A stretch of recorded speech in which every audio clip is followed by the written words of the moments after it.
안녕하세요. 저는 서울 영등포에 거주하는 30대 기혼 여성입니다.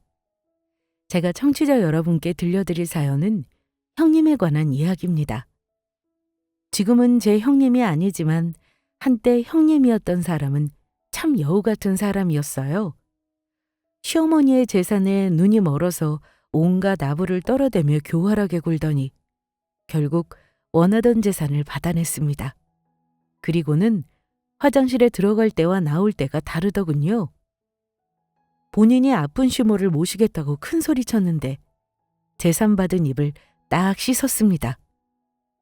본인이 아픈 시모를 모시겠다고 큰 소리까지 쳐놓고 말이에요.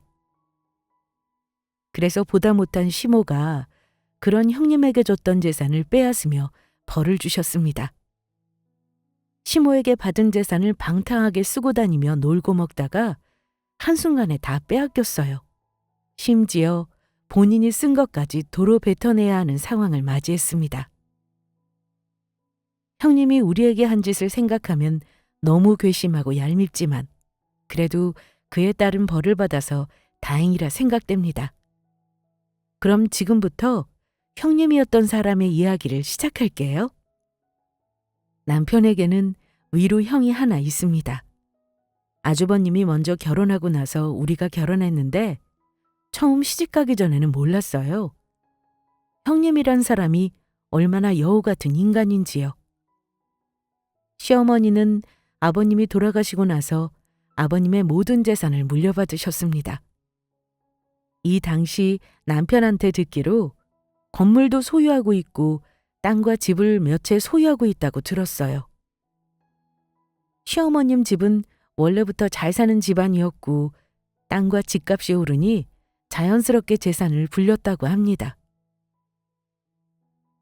아무튼 시어머니는 시아버님의 엄청난 재산을 다 물려받았고 자식에게 물려주지 않은 상태였어요. 저는 시어머님에게 많은 돈이 있다는 것을 알고 놀랐지만 거기서 끝이었습니다.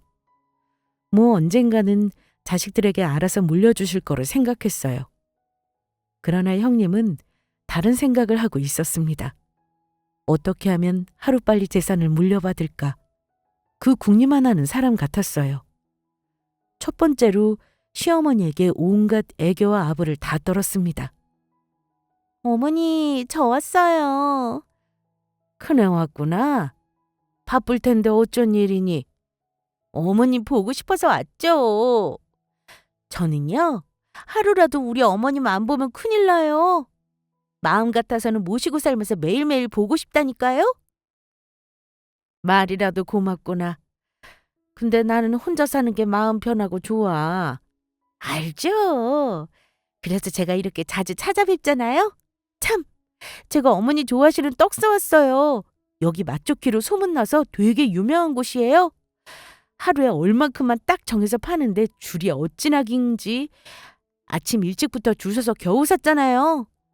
아이고, 힘들게 뭐하러. 에이, 힘들 게 뭐 있어요. 물론 몇 시간 기다려서 겨우 산 거지만 저 하나도 안 힘들어요. 어머님 드릴 생각이 기쁘기만 한걸요? 자, 어서 드셔보세요. 오늘 나온 거라 따끈따끈하고 맛있을 거예요. 앞으로 뭐 드시고 싶으신 거 있으시면 언제든지 말씀만 하세요. 맏며느리로서 뭐든 해드릴게요. 옆에서 지켜볼 때마다 형님의 엄청난 아부는 혀를 내두를 정도였습니다. 솔직히 본인 부모한테도 저렇게 하기 힘들잖아요.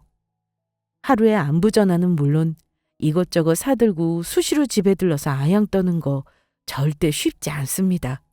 거기다 진심으로 우러나온 것도 아닌 가식적인 연기를 말이죠. 진짜 볼 때마다 대단하다고밖에 생각이 안 들었어요. 그 정도로 어머니께 잘 보여서 많은 재산을 물려받고 싶다는 걸 알 수 있었습니다. 이걸 어머님도 모르지 않으실 거예요. 남편이 말해줬는데 처음 형님이 시집 왔을 때 이 정도로 지극정성이지 않았다고 했습니다. 아버님 돌아가시고 어느 정도 재산 사이즈를 알게 되었을 때부터 효보 노릇을 했다고 했어요. 그러니 속이 훤히 보이지 않겠어요? 아, 재산 노리고 저러는구나. 이 집안의 모든 사람이 다 알고 있었습니다. 그래도 좋은 게 좋은 거라고 어머님은 형님의 노골적인 아부를 싫어하지 않으셨어요. 잘 보이려고 노력하는 모습을 귀엽게 보시곤 하셨습니다. 그렇게 형님은 뭐만 하면 어머니께 본인이 다 하겠다. 맏며느리만 믿으셔라라고 말하면서 본인의 입지를 다졌습니다. 뭐 살짝 눈꼴 사납긴 했지만 못 참을 정도는 아니었어요. 제가 짜증났던 건 바로 저를 경계하는 것이었습니다. 어머님, 저 왔어요. 어머님의 예쁜 맏며느리요? 어머, 동서도 있었네? 큰애 왔니? 형님 오셨어요? 동서, 요즘 어머니 집에 자주 오네? 무슨 일로 온 거야? 어머님 속이 안 좋다고 하셔서 약 전해드리러 왔어요. 세상에, 어머니 속 안 좋으세요?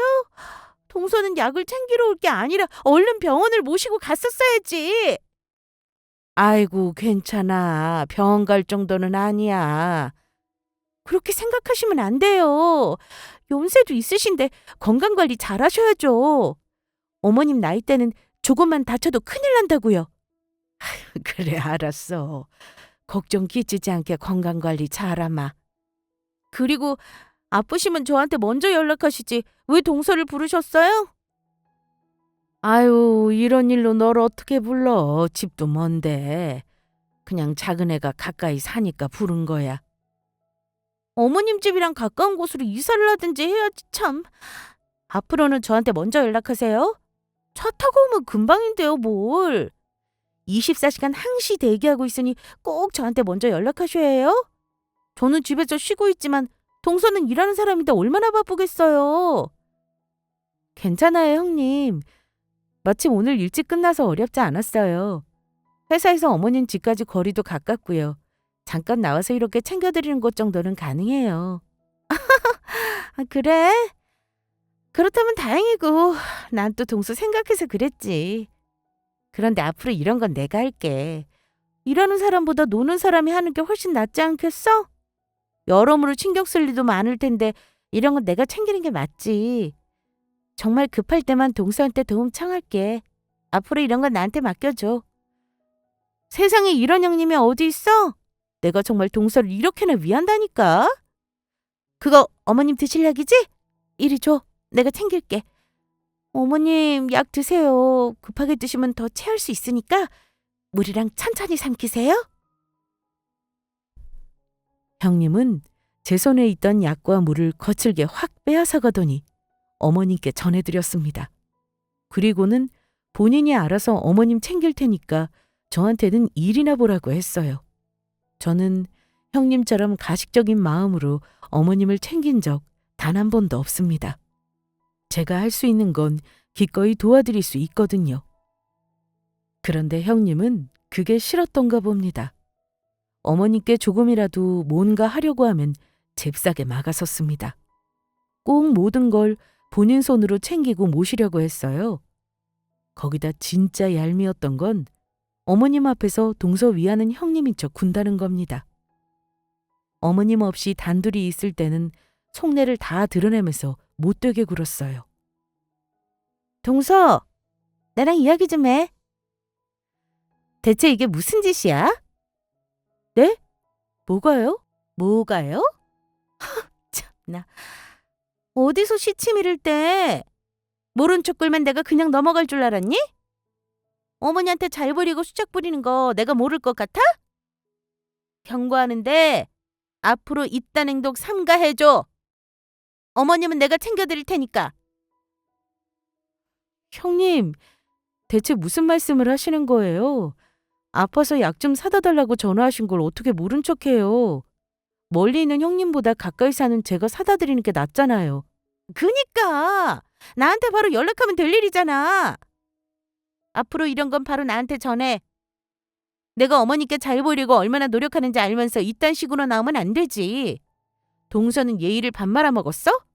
어디 윗사람 하는 일에 끼어들고 있어?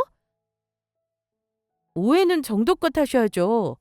제가 형님인 줄 아세요? 형님이야 재산 바라고 어머님께 온갖 아부 다 떠시지만 저는 형님과 달라요. 아무런 사심 없이 며느리로서 마땅히 할 노릇을 하는 것뿐이라고요. 웃기고 있네. 그런 식으로 포장하면 내가 속을 줄 알아? 돈 앞에서 아무렇지 않은 사람이 어디 있어. 아닌 척 할 뿐이지. 너도 나와 같은 마음이잖아. 어떻게든 잘 보여서 재산 더 많이 받아내려는 개수작 아니냐고. 너 나 몰래 이 집을 몇 번이나 드나들었니? 너 때문에 내가 하루도 마음을 편히 쉴 수가 없어. 나 없는 동안 우리가 받을 재산 노리고 무슨 짓을 할지 어떻게 하냐고. 글쎄 아니라니까요. 형님이 그렇게 생각한다고 세상 모든 사람이 다 형님처럼 생각하는 줄 알아요? 형님이야 돈에 눈이 멀어서 마음에도 없는 행동하겠지만 저는 아니에요. 만일 형님이 진심으로 어머님을 위한다면 오늘 제 행동에 대해서 뭐라 못해요. 어머님이 아픈 상황인데 멀리서 사는 형님을 부르는 게 옳은 일인가요? 그러다 진짜 큰일 생기면 어쩌려고요? 다른 사람한테 물어보세요. 모두 가까이 사는 제가 챙기는 게 맞다고 할 테니까. 형님은 어쩜 이래요? 저를 질투하는 것보다 어머님 건강을 생각하는 게 먼저 아닌가요? 아마 어머님도 저와 같은 생각하셨을 거예요. 재산 바라고 가식으로 구는 거 어머님도 다 아신다고요. 그 입 다물지 못해? 네가 어머님과 내 사이를 이간질하려는 거잖아. 나 없을 때도 어머니한테 이런 식으로 말했니? 내가 재산 받으려고 오버하는 건 맞지만 그건 문제될 건 없어. 예쁨 받으려고 예쁜 짓 하겠다는데 어쩔 거야. 봐. 어머님도 싫어하는 내색 안 하시잖아. 싫으면 대놓고 적당히 하라고 말씀하셨겠지. 어머님도 내가 이렇게 해주는 걸 좋아하시는 거라고.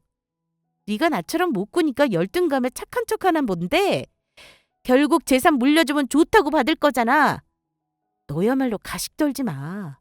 서방님도 어머님 아들이니까 똑같이는 아니더라도 적당히 물려주게 하려고 했는데 안 되겠다. 네가 이딴 식으로 나온다면 다 가로채는 수밖에. 내 심기 건드리면 좋을 거 하나 없으니까 내 허락 없이 어머님 집에 얼씬도 하지 마. 알겠어? 재산 받을 생각에 오버하면서 시모를 극진히 대하는 건 그렇다 쳐도 저를 경계하는 건 정말 화가 났습니다. 제가 본인처럼 돈에 환장한 사람도 아닌데 똑같은 사람 취급하니까 기분 나쁘더라고요. 물론 형님 말대로 돈 싫어하는 사람 없죠. 그러나 더 많이 챙기려는 욕심은 없었습니다. 아무리 아픈 손가락이 있다고 해도 같은 자식이잖아요. 어머니께서 알아서 물려주실 텐데 더 챙기려고 기를 쓰면서 경계하니까 좋은 사이를 유지할 수 없었습니다. 저는 진짜 어머니께서 물려주시면 물려주시는 대로 감사히 받을 생각이었어요. 설사 어머님을 더 챙겨주신다고 해도 받아들일 수 있습니다. 아무리 돈이 좋아도 가족끼리 이렇게 살벌하게 신경전을 펼쳐야 하나 싶더군요. 이 일을 남편도 충분히 알고 있습니다. 형님이 뒤에서 제게 이런 식으로 굴었던 게 한두 번이 아니었으니까요. 몇 번 속상해서 남편한테 말했고 남편은 그걸 시모에게 슬쩍 전한다고 했지만 제가 말렸습니다. 어차피 어머님도 형님의 속내를 알고 있고 알아서 판단하실 텐데 괜한 분란을 만들고 싶지 않았습니다. 그 뒤에도 형님은 평소와 똑같이 예쁨을 독차지하려고만 오만 아부를 다 떨었어요. 그리고 몇 달이 흘렀을 때 아주버님에게 큰일이 생기고 말았습니다. 아주버님이 하던 사업에 문제가 생긴 듯 했어요. 어머님, 제발 그 일 좀 도와주세요. 어머님 아니면 도와줄 사람이 없어요. 돈 나올 구멍은 없는데 나갈 돈만 산더미예요. 아니 대체 뭘 어떻게 한 거야? 잘 굴러가던 회사가 하루아침에 망할 위기라니. 모르겠어요. 저는 집에서 살림이나 하면서 내전화했지 사업에 관여하질 않아서 뭐가 어떻게 된 건지 모르겠어요. 아휴, 그걸 어쩌면 좋아. 그래서 지금 큰애는 어떻게 하고 있니? 어떻게든 살려보겠다고 정신없이 이리저리 도움 청하고 있어요. 그런데 어머니, 다들 말로만 안타깝다고 하고 나서서 도와주는 사람이 없어요. 다 엎어질 판이니까 다들 발 빼는 것 같아요. 그러니까 지금 이 상황에서 그이 도와줄 사람은 어머님밖에 없다니까요. 어머님 자식이잖아요. 하나뿐인 장남. 어머님이 살려주세요. 네? 얼마를 도와줘야 할지 모르겠지만 은행에 넣은 돈이 있으니 우선 그걸로 급한 불이라도 끄는 게 좋겠다. 어머님, 지금 상황이 심각해요. 제대로 도와주지 않으면 다시는 일어나지 못할지도 몰라요. 이왕 도와주시는 김에 제대로 밀어주시는 건 어떨까요? 아버님께 받으신 재산이요. 땅이랑 건물이랑 이것저것 받으셨다고 들었어요. 그거 물려주시면 다 해결될 것 같은데 어떠세요? 이런 말씀 드리기까지 고민 많았어요. 하지만 그 일을 위해서라면 이게 최선의 선택이라 생각돼요. 어차피 자식들한테 물려주실 거였잖아요. 조금 일찍 물려주신다고 생각해 주시고 그 일 좀 도와주세요. 아주버님의 사업 위기 소식은 안타까웠지만 재산을 일찍 물려주면 안 되냐는 말에 모두가 깜짝 놀라 쳐다봤습니다. 사실 어머님은 저희에게 재산 이야기를 한 번 꺼낸 적이 있어요. 본인이 죽은 뒤에 재산을 물려줄 거고 그전에는 물려줄 생각이 없다고 단호하게 말씀하셨습니다. 왜냐면 돌아가신 시아버님의 유언이 바로 그거였거든요. 자식들에게 미리 재산을 물려줘서 뒷방 늙은이 취급받지 말고 죽은 뒤에 물려주라고요. 이제 남편도 없는데 돈이라도 쥐고 있어야 자식들한테 큰 소리도 칠 수 있고 무시당하지 않는다고 말입니다. 어머님도 그렇게 생각하셨는지 아버님의 부탁대로 그렇게 하겠다고 하셨고 우리 모두 그렇게 알고 있었어요. 그런데 형님이 재산을 물려달라고 하니까 시모는 난처한 표정을 지었고 우리 부부도 이게 대체 무슨 상황인가 싶었습니다. 형님은 시어머니의 표정을 살피더니 걱정하시는 일 없을 거라며 설득하기 시작했어요. 그 일 도와주시면 제가 어머님 모실게요. 어머니께서 무슨 걱정하시는지 다 알아요. 그런데 저를 믿고 도와주시면 안 될까요? 이 자리에서 분명히 약속드릴 수 있어요. 후회하실 일 없도록 잘 모실게요. 그동안 저 어머니께 참 잘했잖아요. 그 일 도와주신다면 그 은혜 안 잊고 최선 다해서 모실게요. 이 집 정리하고 저희 집으로 들어오세요. 다니시는 병원도 저희 집이랑 가까우니까 생활하기 편하실 거예요. 멀리서 살아도 이렇게 잘 챙겼는데 같이 살면 얼마나 더 잘하겠어요? 안 그래요? 형님은 어머님 앞에 무릎 꿇고 앉아서 간절하게 빌며 부탁했습니다. 어머님은 생각을 조금 해보겠다고 하셨어요. 제가 보기에는 이참에 재산 물려받으려고 수작 부리는 건가 싶었지만 한편으로는 어떻게든 살아보려고 발악하는 것 같기도 하더군요. 물려주고 말고는 어머님의 선택이니 우리 부부는 전적으로 어머님의 결정을 따를 생각이었습니다. 형님은 어떻게든 도움받고자 고민하는 어머니를 흔들기 위해 매일같이 찾아와서 무릎 꿇고 빌었어요. 그리고 그 결국 어머니는 본인이 가지고 있는 모든 것을 물려주겠다고 하셨습니다. 대신 조건이 있었죠. 내가 도와주면 큰애가 하는 사업은 괜찮아지는 거지? 그럼요. 그 유언대로 내가 죽거든 물려줄 생각이었지만 상황이 심각하니 내가 가진 것 모두 물려주도록 하마. 대신 2가지 조건이 있다. 첫째부터 말하자면 난 자식들에게 차별 없이 공평하게 나눠주고 싶었어. 그런데 지금 큰애 사정이 어려우니 작은애보다 더 많이 챙겨줄 생각이야. 대신 큰애는 작은애가 이해해준 것을 잊지 말고 사업이 안정되고 난 후에 작은애 몫을 챙겨줘야 한다. 그럴 수 있겠니? 그럼요, 어머니. 당연히 그렇게 해야죠. 좋아. 그럼 2번째를 말하마. 재산을 물려받은 뒤에 자식과 며느리로서 나를 제대로 모시지 않는다면 받은 것 전부 뱉어내겠다고 각서를 써야 한다. 지금 이 자리에서 쓸 수 있겠니? 2가지 약속을 지킬 수 있다면 재산 물려주마. 당연히 지킬 수 있죠, 어머니. 어머니 저 못 믿으세요? 죽는 한이 있더라도 반드시 지킬게요. 지금 바로 각서도 쓸 수 있어요. 그렇지, 여보? 그럼 크게 도와주시는데 당연히 지켜야지. 들으셨죠, 어머니? 그 일랑 저랑 이 자리에서 각서 쓸게요. 형님은 망설임 없이 앞에 있는 종이와 펜을 집어들고 각서를 써나가기 시작했습니다. 어머님은 이 말씀을 하시기 전에 미리 저희한테 이럴 생각이라고 말씀하셨고 아주버님을 더 챙겨줘도 괜찮을지 의견을 물어보셨어요. 저희는 아주버님네만큼 힘든 상황이 아니고 우선 급한 물부터 끄는 게 맞는 것 같다고 말씀드렸습니다. 어머님은 아주버님을 더 챙겨주는 것에 있어서 우리에게 미안하셨나 봐요. 그래서 괜찮다고 말씀드렸고 그제야 형님네를 불러서 이야기하셨습니다. 어쨌거나 형님은 우리가 보는 앞에서 각서를 작성했고 아주버님과 함께 도장을 찍었어요. 그 뒤에 어머님은 모든 것을 처분하고 형님 집으로 들어가셨습니다. 형님이 작성한 각서는 어머님의 재산을 관리해주던 변호사에게 공증까지 받으셨고요. 그렇게 어머님의 도움으로 아주버님은 위기를 극복하셨고 사업을 점차 안정시켜 나가기 위해 노력하셨습니다. 그러면서 저희에게 전처럼 잘 굴러가게 만들려면 시간은 조금 걸리겠지만 몇 년만 기다려달라고 했어요. 그렇게 2년의 시간이 흘렀습니다. 우리 부부는 여느 날처럼 평화로운 나날을 보내고 있었죠.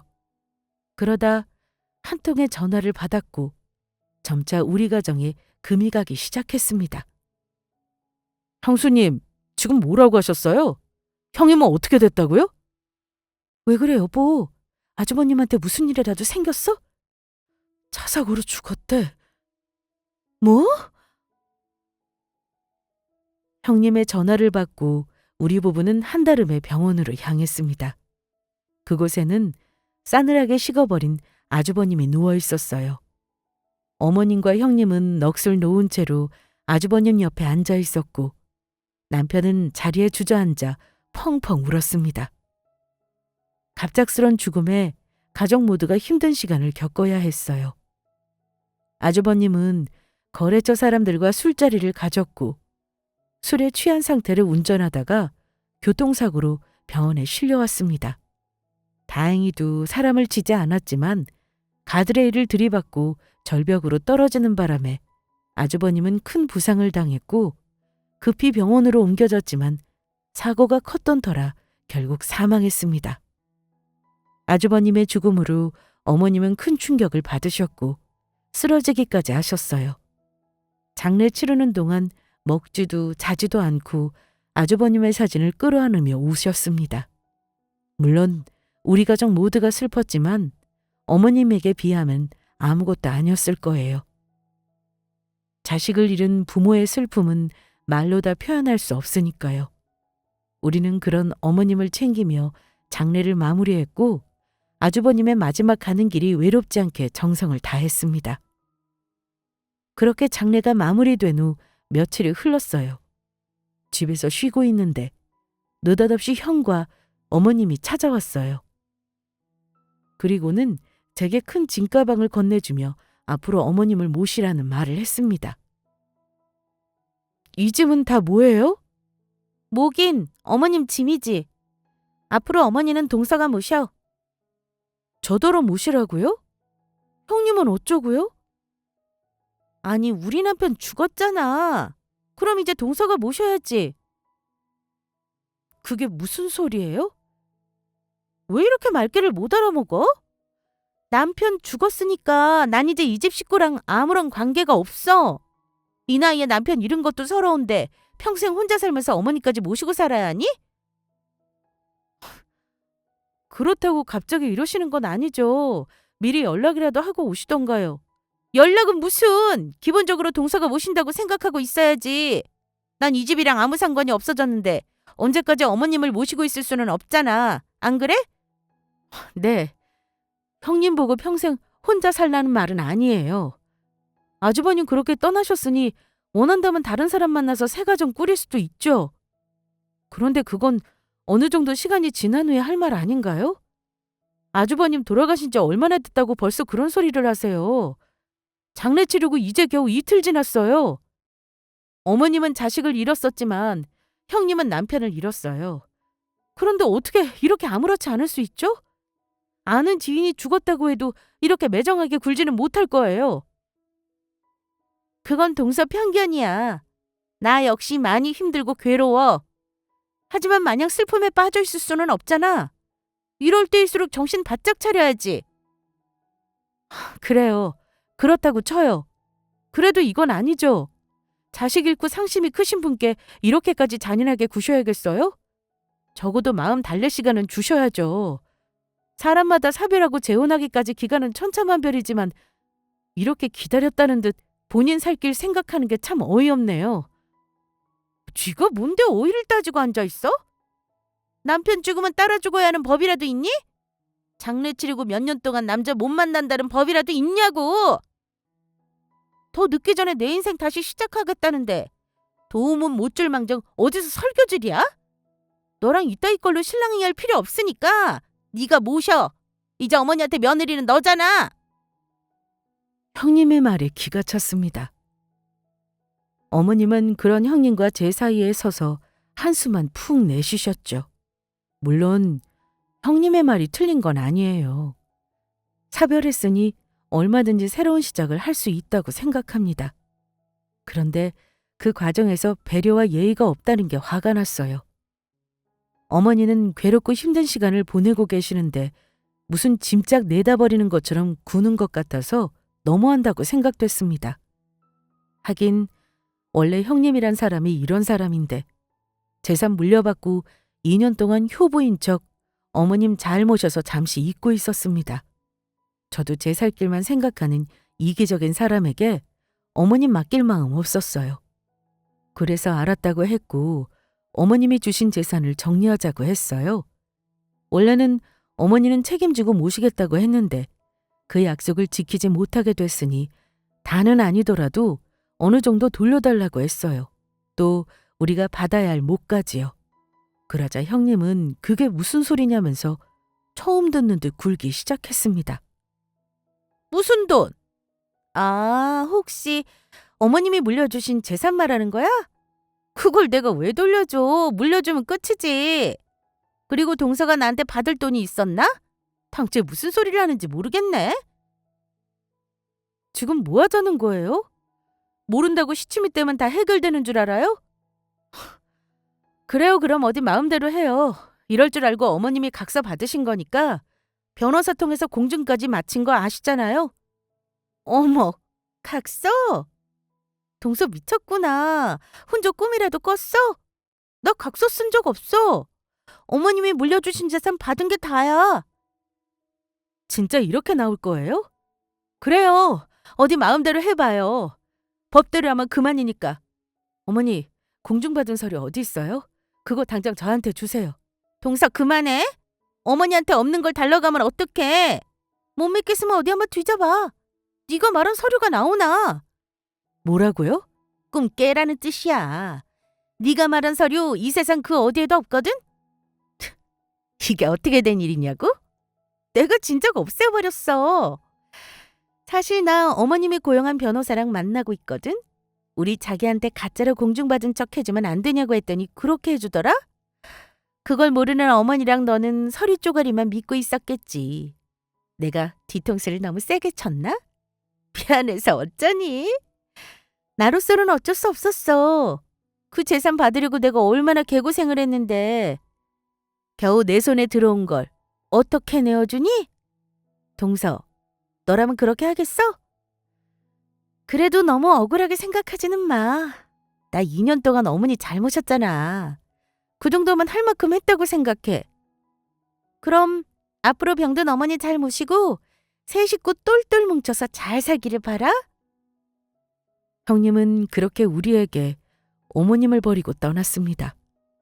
모든 게 거짓말이라고 느껴질 만큼 믿을 수 없는 상황이었어요. 공중받은 서류가 가짜라니. 아들 잃고 며느리에게 버림받은 어머님이 너무도 걱정됐습니다. 저는 그렇다 쳐도 어머님의 심정을 헤아릴 수 있어서 속상하기만 했어요. 어머니, 왜 가만 계세요? 저런 나쁜 년이 어디 있냐고 펄쩍 뛰셔야죠. 형님이 어머님을 속였다는 걸 아셨는데 뺨이라도 한 대 치지 그러셨어요. 마음 아프게 왜 화도 못 내고 참고 있으시냐고요. 화낸들 무슨 소용이니. 이미 벌어진 일인데. 다 부질없어. 너하고 작은 애한테는 미안하게 생각해. 너희에게 아무것도 물려주지 못해서 미안하구나. 나 그냥 요양원 들어가마. 아무것도 해준 게 없는데 무슨 낯짝으로 여기 있니? 조금이라도 마음 불편할 필요 없다.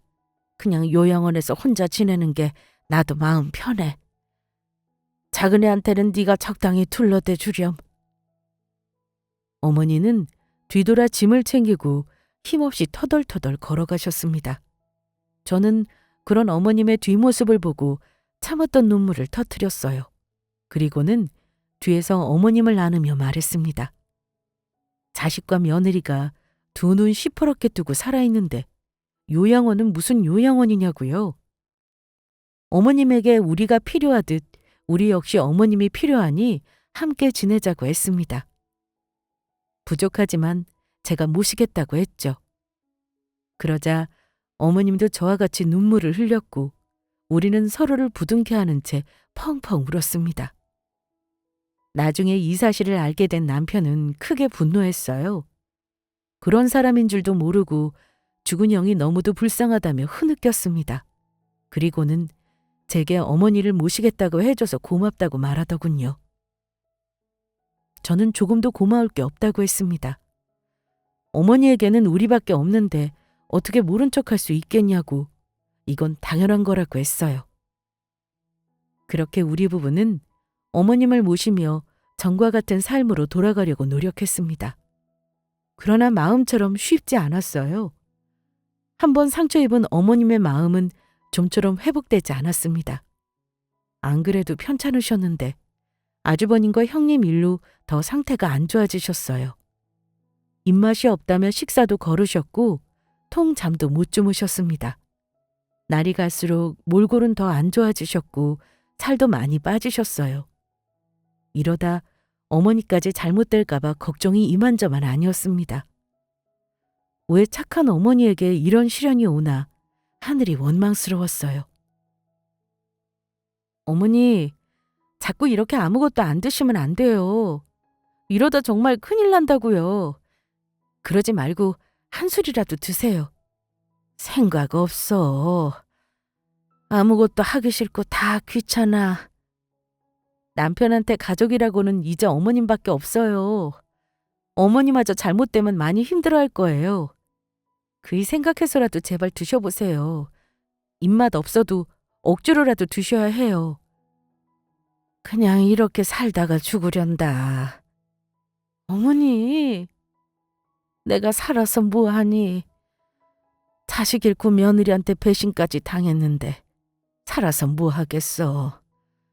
아무것도 모르고 하늘로 간 우리 아들이 너무 불쌍해.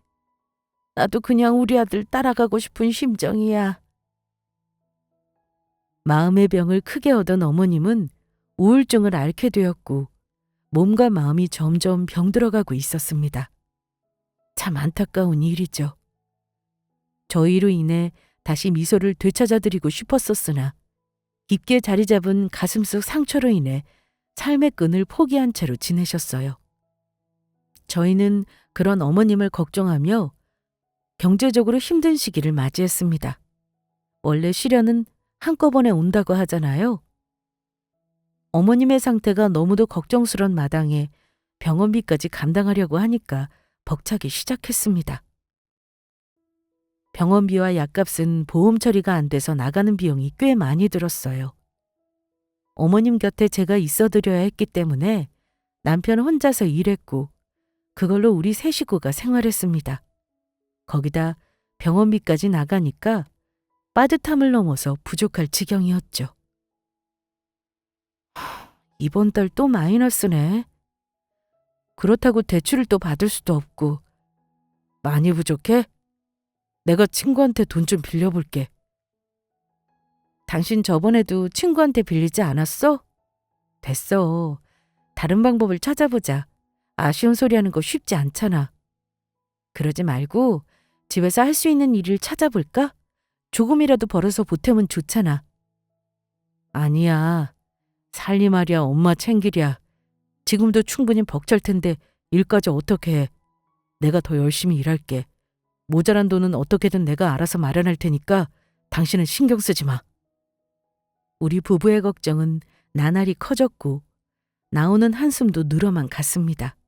그러나 어머님에게는 조금이라도 티내는 거 없이 평소처럼 굴었어요.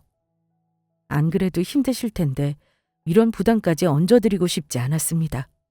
돈이야 어떻게든 벌면 된다고 긍정적으로 생각했고 힘든 시기를 잘 버틴다면 좋은 일이 올 거라 생각했어요.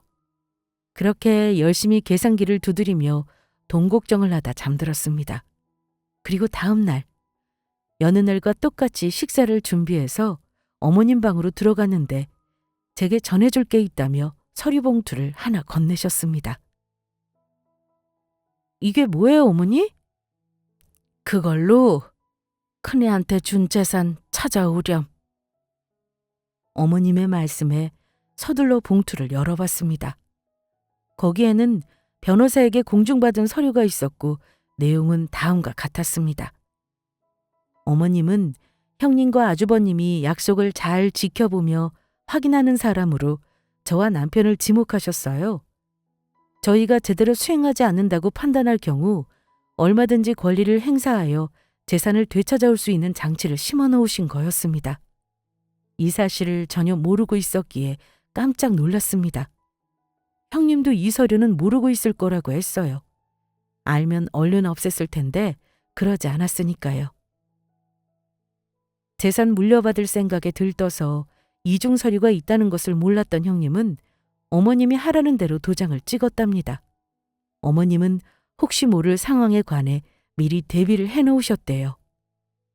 형님이 작성한 각서는 우리 가족이 아는 변호사에게 맡기고 또 안전장치로 마련해 놓은 서류는 우리가 모르는 다른 변호사에게 공증받아 놓으셨답니다. 형님이 돈에 미친 사람이라는 걸 잘 알고 있었기에 쉽사리 믿지 않았다고 하셨죠. 더 기가 막힌 것은 그 다음 이야기였어요. 저는 형님이 2년 동안 어머님을 잘 모신 줄 알았습니다. 그런데 알고 보니 그렇지 않았어요. 막대한 재산을 물려받고 돈이 남아돈 형님은 사람을 고용했고 그 사람이 어머님을 보살필 수 있도록 했답니다. 결론은 어머님을 모신 건 형님이 아니었고 돈으로 사람을 부려서 대신 모셨던 거였어요. 왜 진작 말하지 않고 숨겼냐고 물었더니 형님이 그랬대요. 어머님을 모시는 조건에서 꼭 본인이 손수 모셔야 하는 사항이 들어가 있냐고. 누구든 모시면 되는 거 아니냐고. 본인 집에서 본인 돈 써가며 챙겼으니 모신 것과 다름없다는 말을 했답니다. 참 기가 막힐 노릇이죠? 어머님은 가정의 평화를 위해서 참으셨대요. 형님이 이렇게 나올지는 생각 못했지만 어쨌거나 틀린 말도 아니었으니 그러려니 하셨답니다. 형님이 어머님을 버리고 간 날 그때 보여주셨더라면 괘씸한 형님을 벌할 수 있지 않았냐고 했습니다. 당시 어머님은 아주버님을 따라가고 싶은 심정이었답니다. 삶에 아무런 미련도 없고 희망도 없는 상태였기에 묵묵히 죽음을 기다렸다고 하셨어요. 정신이 피폐해져서 제대로 된 사고를 할 수 없는 지경이었죠. 그렇게 의미 없는 시간만 보내다가 우연히 우리 부부가 하는 이야기를 들으셨다고 합니다. 돈 걱정하는 자식의 모습에 정신이 번쩍 들으셨대요. 나 하나 살려보겠다고 며느리랑 아들이 이렇게나 노력하는데 난 그동안 뭘 하고 있었던 거지? 라는 생각과 함께 지난 날을 후회하고 반성하셨답니다.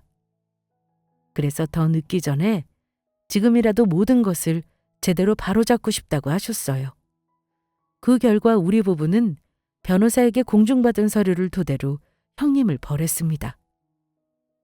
어머님에게 받은 재산을 모두 토해내라고 요구했죠. 제대로 엿먹은 얼굴을 보고 싶어서 변호사 통할 것 없이 직접 찾아가서 말했습니다. 그런데 형님은 새살림 차릴 생각에 들떠서 결혼 준비를 하는 것 같더라고요. 잘 됐다 싶었습니다. 서류 들이밀면서 다 토해내라고 했어요. 그러자 인정할 수 없다며 발악하더군요. 토해내긴 뭘 토해내!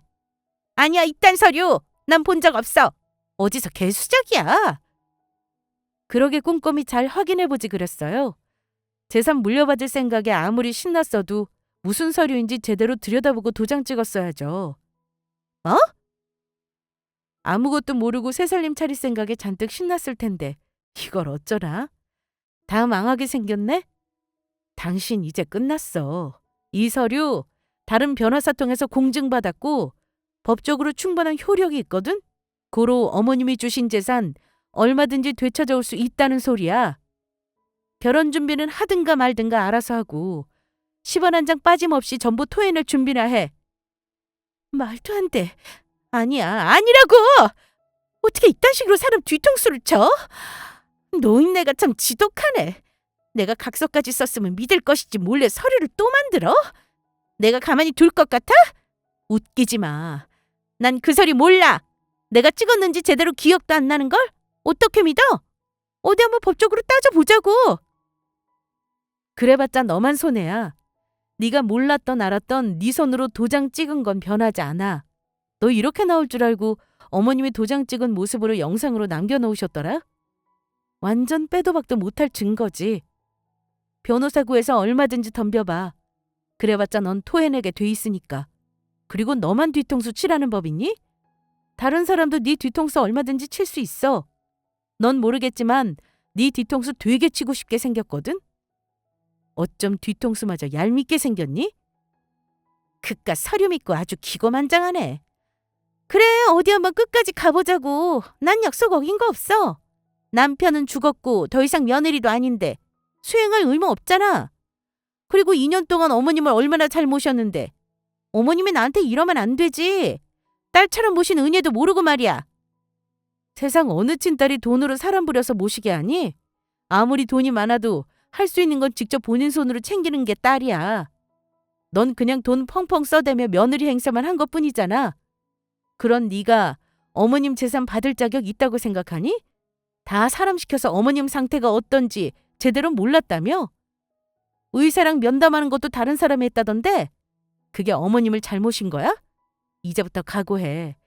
재산 받은 거 다 토해내고 돈에 허덕이만 살게 될 테니까. 통서, 잠깐만. 내가 뭘 어떻게 해주면 될까? 그래, 돈 줄게. 재산 받은 거 중에서 섭섭하지 않게 떼어줄 테니까 우리 이러지 말자. 그래도 한때 가족이었는데 서로 이럴 게 뭐 있어. 사이좋게 나눠 살면 되잖아. 나 결혼 날짜 잡았어. 어머님 일 맡아서 일하던 변호사랑 결혼하기로 했다고. 내 돈 믿고 변호사까지 때려치운 마당에 이러면 어떡해. 나 임신도 했어. 그 돈 다 빼앗아 가면 우린 어떻게 살라고. 결혼 준비도 그렇고 그동안 쓴 돈이 얼만데 그걸 다 무슨 방법으로 토해내. 안 그래? 그러니까 우리 좋게 좋게 해결하자. 내가 반 떼어주면 되잖아. 그래, 동선애한테 돈 주기로 약속했으니까 지킬게. 나 결혼한 다음에 지키려고 했어. 정말이야. 그 말을 나더러 믿으라고?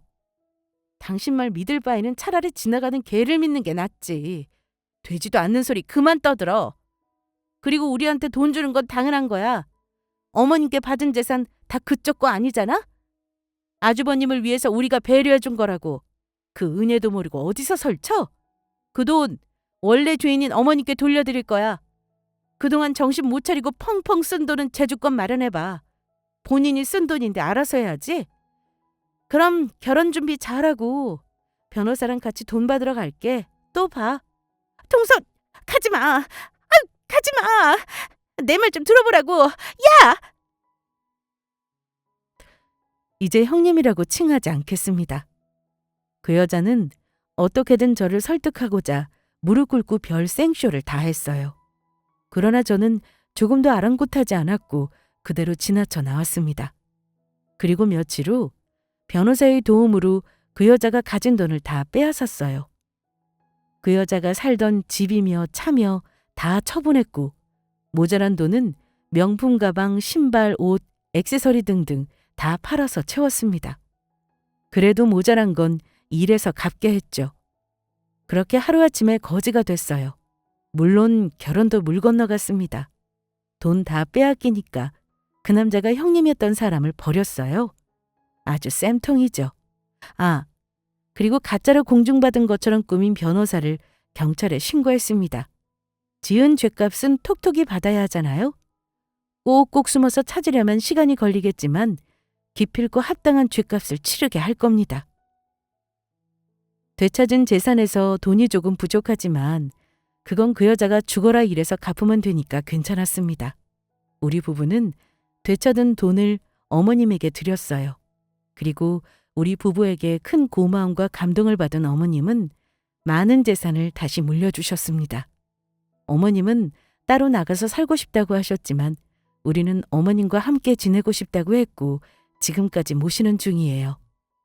다행인 건 조금씩 기운을 차리고 계십니다. 어머님 마음에 난 상처가 온전히 아물 수 있게 계속해서 최선을 다할 생각이에요. 그럼 지금까지 저의 긴 사연 들어주셔서 감사합니다.